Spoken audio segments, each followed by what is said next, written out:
Tara, subukan natin ang kalsadang puro bangkingan sa Marilaki. Sunday, Wednesday. Dahil linggo, nagkaya ng tropa na mag-rides papuntang Marilaki. Tara.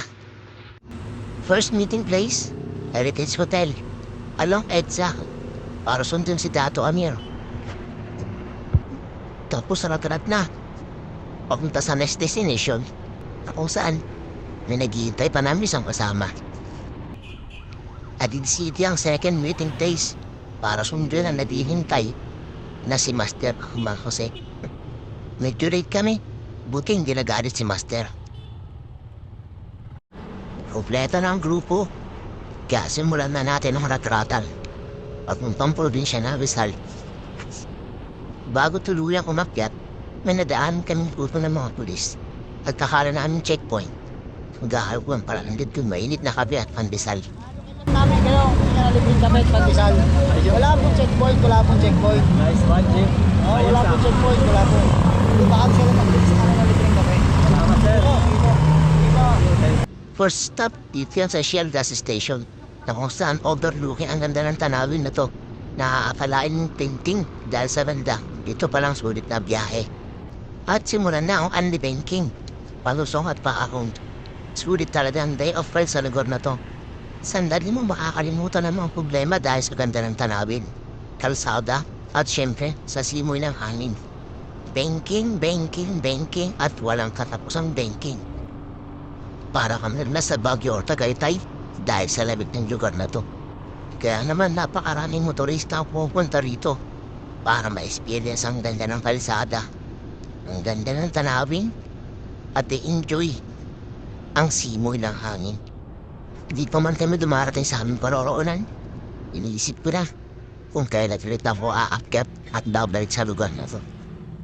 Second stop, dito sa Kape Natividad.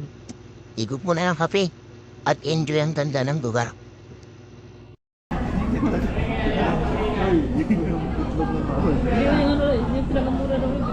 Guys, ito si, one guys, si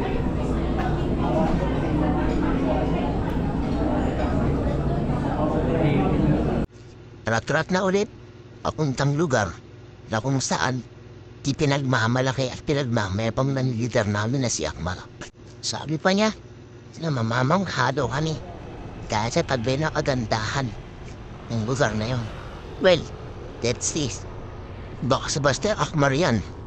At dahil na puro bangkingan ng kalsada dito, naulit-ulit na paalala ng mga otoridad na huwag gawin racetrack ang Marilaki. Di nagtagal, dumungad sa amin ang view na to. Napakaganda nga at ang sarap ng simoy ng hangin. Kaya naman, tinanong pa na si Master Akmal kung anong tawag sa mga babay na yan. Mar, ano yan, Mar? Ang electric pan yan, oh. Hello guys, Punta sabi kayo ni dito. Akmar, nandito na tayo sa nakahilirang ano. Punta kayo dito, Electric pag pan. ano, makikita nyo yung actual na ano, electric pan na malaki. At pagkatapos mag-lecture ni Master Akmal, napag-desisyonan ng grupo ng mahal na makakainan. Pangalan na rin kasi, kaya gutom na ang lahat. Ano masabi mo nagbangking ka, Mad? Ay, Dati, masarap.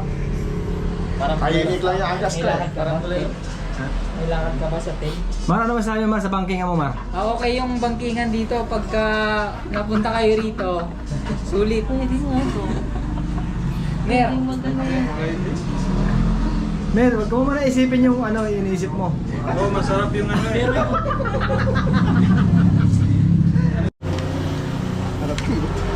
Mar, ano masasabi mo sa pagkain, Mar? Mar? Mar? masarap yung pagkain. Mad, mag-rice ka, Mad? Ah, syempre, masarap ang bulalo. Kaya sampung rice. Hindi mo na ginawa siyang sako. Well, hindi naman halata na ginutom kami lahat. Busog sa pagkain at tawanan. Highlight din natin ang bagong motor ni Safor. Bro, bagay motor ni Sakor, bro. Ah, syempre. Aerox. Oo, Aerox yan. Naka-disc brake.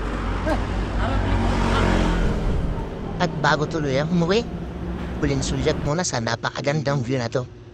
Sabay tanong sa sarili kung kailan ulit mauulit ito. At simulan na huratrapan pabalik ng Metro Manila. Siyempre, bangkingan ng bangkingan pa rin yan. Rafi, sarap talaga mag-rides dito. Mauulit talaga to, promise. Di ko mapigil ang humaka sa ganda at lawak ng kalsada na to. Mapapasamdit ka na lang na sana lahat ng kalsada ganito. Ika nga ng mga millennials, sana all. Ito na ang hudyat. Napapasok ka na ng Metro Manila. Buti na lang Sunday, hindi gaan ang traffic. Hanggang dito na lang mga bro. See you on the next one. Ride safe.